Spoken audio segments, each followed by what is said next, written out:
Hello everyone and welcome to another edition of Ponytails with myself, Chris Miller, and Mr. David Seaman. David, how are you doing? Not bad. Not bad. It's not a great sort of post-weekend feeling there.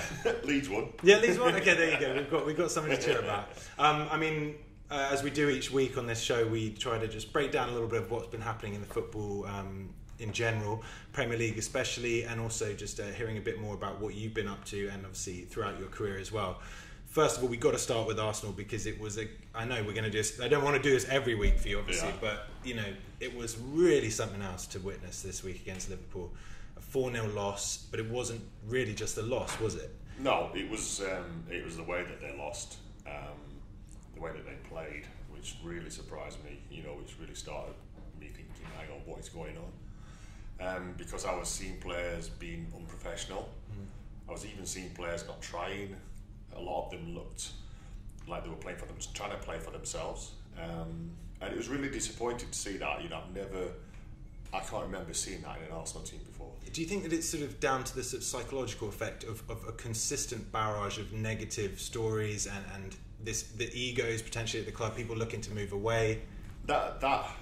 All them mixed in doesn't help, but as a player, you should be able to deal with that. You know, because that used to happen when I was there.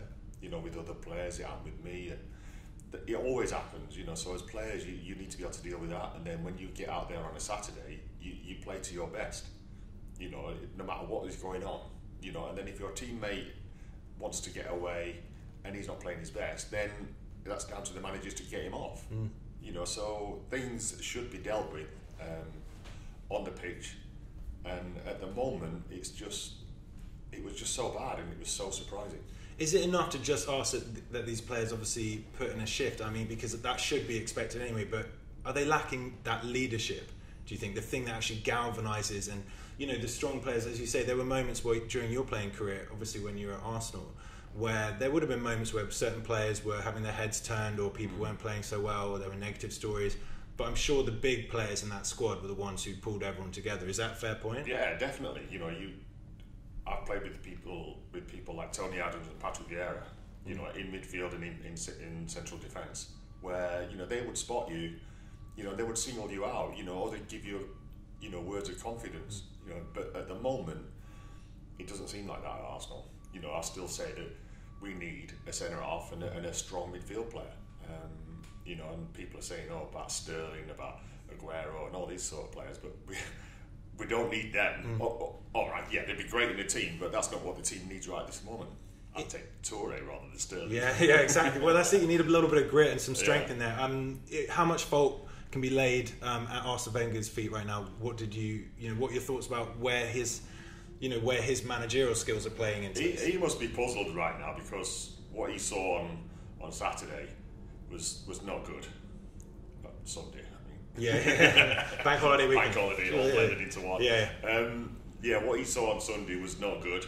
But he's got work to do. You know, he made a strange choice in putting Sanchez in for me, you know, and left Lacazette on the bench. You know, Sanchez's first game. Some strange decisions. But he'll deal with that, you know, and I wouldn't criticise him because I've got too much respect for him. Definitely.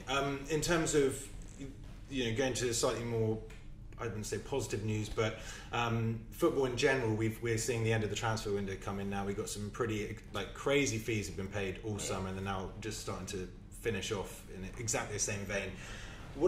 How does it make you feel when you see players of 18 years old with, you know, maybe 20 goals in their entire career going for 130 odd mil, and like, you know, to think that you, with a career as you had, and the quality that you brought to, you know, combined fees of 1.9 million we worked out the other day, which is just, I mean, crazy. How much do you think you would have gone for nowadays? I mean, it's kind of... Yeah, exactly. But it's what it is, you know, and it's the going rate, you know, players' wages. When I was playing, I was on decent money, you know, so I was on a good going rate, you know, and the going rate now has just gone sky high, you know, as in the transfer fees. The transfer fees is nothing to do with the player. That's what's agreed between the clubs. You know, so the clubs are partly to blame. You've got owners that have got mega money to spend. So yeah, it's whatever it is. The money side doesn't bother me. It's just, you know, I'm more interested in what's going on the field. Absolutely. Well, as a Tottenham fan, I'm not going to sort of like wish you the best in terms of for Arsenal, but we'll see what happens. You guys have got Europa League coming up. There's some interesting teams in there. We've got teams from Belarus, Serbia. So there's going to be some big trips. Yeah. You know, from your playing days, do you remember? I mean, we talked about one particularly like difficult trip to Apoel. Yeah. I mean, what were some of the really kind of crazy places that you visited? I'm not trying to sort of basket these Eastern European countries into certain things, but sometimes facilities can be lacking, crowds can be particularly intense, you know, and obviously the flight and it's midweek. I mean, would you remember from back in the day where you sort of really had to travel to some difficult spots? You do get some hard games. You know, I remember going to Russia and playing, you know, and it's like freezing cold, and places like that. But yeah, it's just, you know that they're going to be hard, even if they're, you know, not one of the top sides. You know you're in for a hard day. You know, like you said, the travelling's not good. Then getting back, you don't get your day off. Yeah.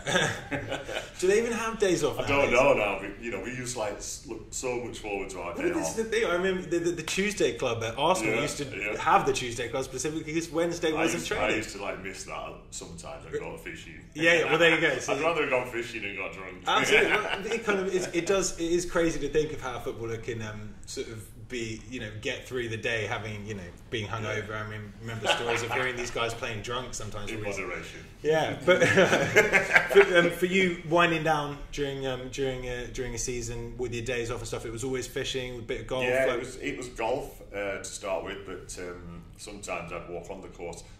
I'd walk off the course more frustrated than I'd walked on it because I played rubbish. So that was defeating the object. I was trying to relax, and then I took up the fishing. Yeah, I got right into that. Yeah, and really enjoyed it. I still play my golf now, you know. So yeah, you're a decent golfer, aren't you? I play off 6. So very nice. Very nice. I actually played till 5 the other day, which was very surprising. Well, so you could be going into the sort of celebrity league, you know, golf tournaments. Seniors.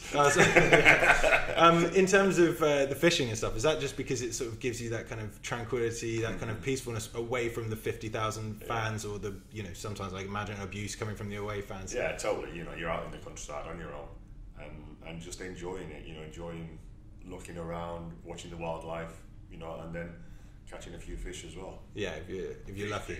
Big fish, yeah, exactly. We're going to just go to a couple of Twitter questions because we've had some come in.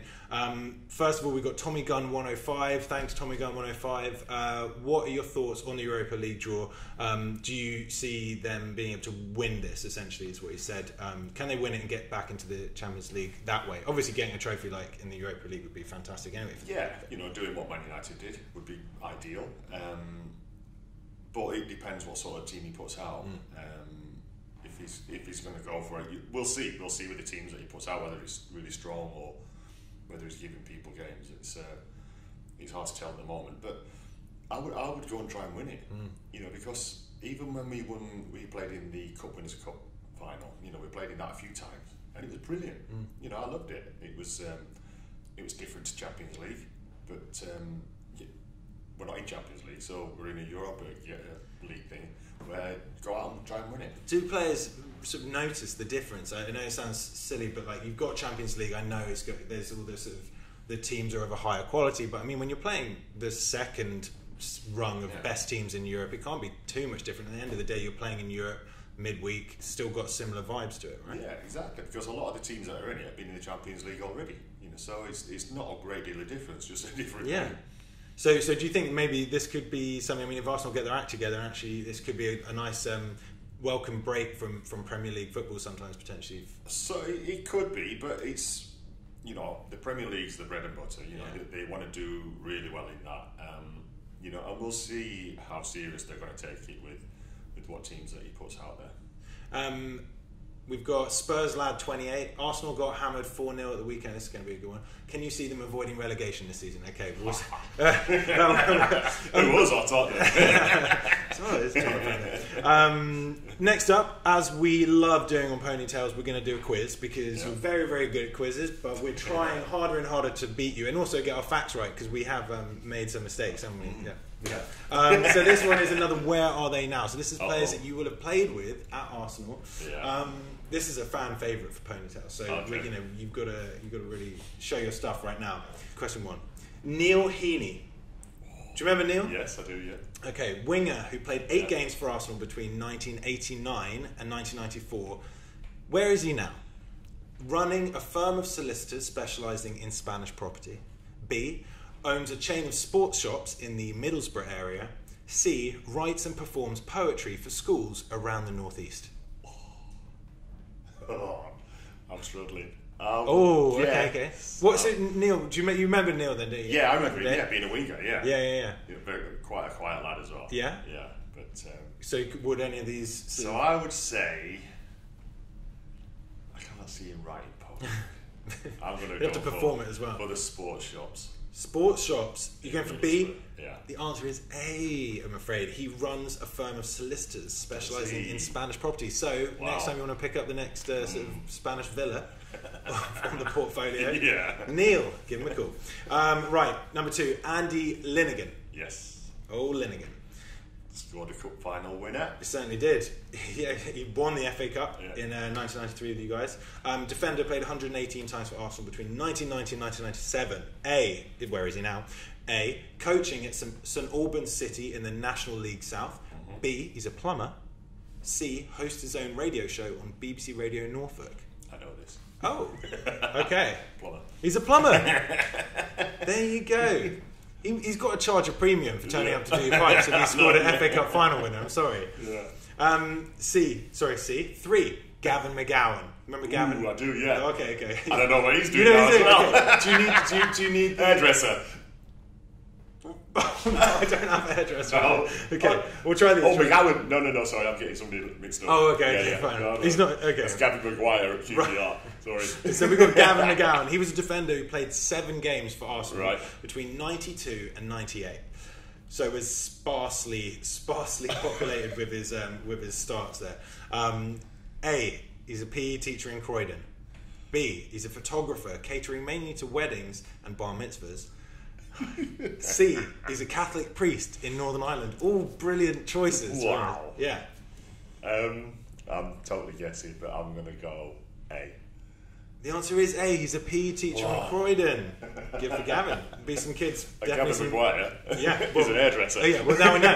If anyone's wondering what Gavin Maguire from QPR is up to nowadays, does that's they you then, didn't it? Okay. So number 4. What are we on here? You've got 2 out of 3 so far. Yes. Okay. Stuart Taylor. He's a goalkeeper. Yes. You love goalkeepers. Goalkeeper who played 18 games for Arsenal between 97 and 2005. Is he A, the main investor in a company which imports antique benches? He's B, retraining as a barrister? Or C, third choice goalkeeper at Southampton? Is he still playing? That's the question. I think he's still playing now. Who was I speaking to the other day? I'm going to go still playing at Southampton. So I'm sure I was speaking to somebody and they mentioned about him being a number 3. Yes, you pick up all this because that is correct. You picked up all these little bits of these tidbits of knowledge. Because he went to Villa, didn't he? He went to Villa. Went to Villa after Arsenal. All right. Yeah, and then now he's third choice keeper at Saints. Wow. I'm sure he's enjoying life. Yeah. Number 5, Reece Weston, defender who made his Arsenal debut in the same game as Ashley Cole. Wow. 7 caps for Wales. Yeah. A, is he working as a dairy farmer outside Wrexham? B, middle manager at a golf travel company. C, owns a winter clothing company called Reese's Fleeces. Like ponytails. Yeah, exactly.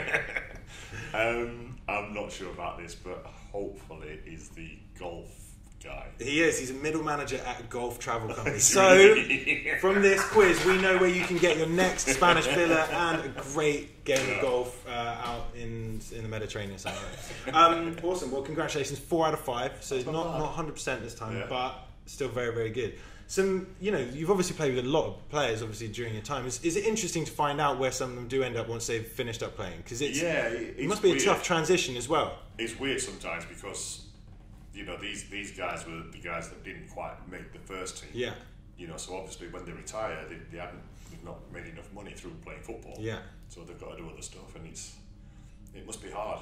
Yeah. It must be quite hard to go and do that. Definitely, because I think we always see the cream at the top of these, but these clubs are often got 20, 30 players on the books somewhere, and they're making a living out of playing football, but you know, football ends at around the mid-30s. Like I said, they've only made like 10 appearances, you know, and stuff like that, you know, so it's, yeah, it must be a difficult change. Yeah. For yourself, when you finished football, was there like a clear decision about what you wanted to do? Did you sort of go, I'm going to take a bit of time off, or I'm going to really focus on a particular project? No, I didn't. I just wanted to have time off, because I got offered jobs as full-time coach, goalkeeping coach. Yeah. I got offered one at Chelsea, believe it or not, and then one at your place. Oh, really? Was there, and I was like, Harry's just like, he doesn't even think about that kind of stuff. I was like, sorry, any other place, but not there. Yeah. But, wait till you go to your next club, Harry, or the next one. You know, so, but I didn't want that, you know, because that would have gone back to football hours, as I call it. Yeah. You know, which is like hotels and games and all training every day, and not really many holidays. And then when the holidays are there, they're not in kids. Yeah, they're still in school term, you know, so it gets difficult. And no, I wasn't ready for that. You know, I just did stuff I wanted to do. Yeah, absolutely. And obviously there was the big appearance on the Dancing on Ice, which meant that you got to, I mean, completely different to football, but still incorporating athleticism and exercise, stuff like that. You know, that interests me. You know, I went out to Brazil. You know, working out there doing the penalty shootout thing, which was brilliant. Met Pele. Yeah. Oh, amazing. You know, not there, but actually met him on the plane. He was on the same flight as me, which was awesome. But you know, and things like that, going up Kilimanjaro and you know, just all sorts of different stuff. And you know, people say to me, "Oh, do you miss it?" And I'm like, "No, and I've not missed it since day one, since I retired." Yeah. You know, I've had a great time, and I'm still am. Brilliant. Well, we're very glad to share some of this time with you every week as well here on Ponytails. So thanks again, Dave, for talking to us. Pleasure. Everyone at home, keep tuning in for Ponytails and make sure that you play SpottoCash.com every week. All you've got to do is decide where the centre of the ball should be in an image, and if David picks that same pixel in the image, then you will win £10,000. Every single week we do that. Dave, thanks again. Pleasure. Everyone at home, we'll see you next time. Goodbye.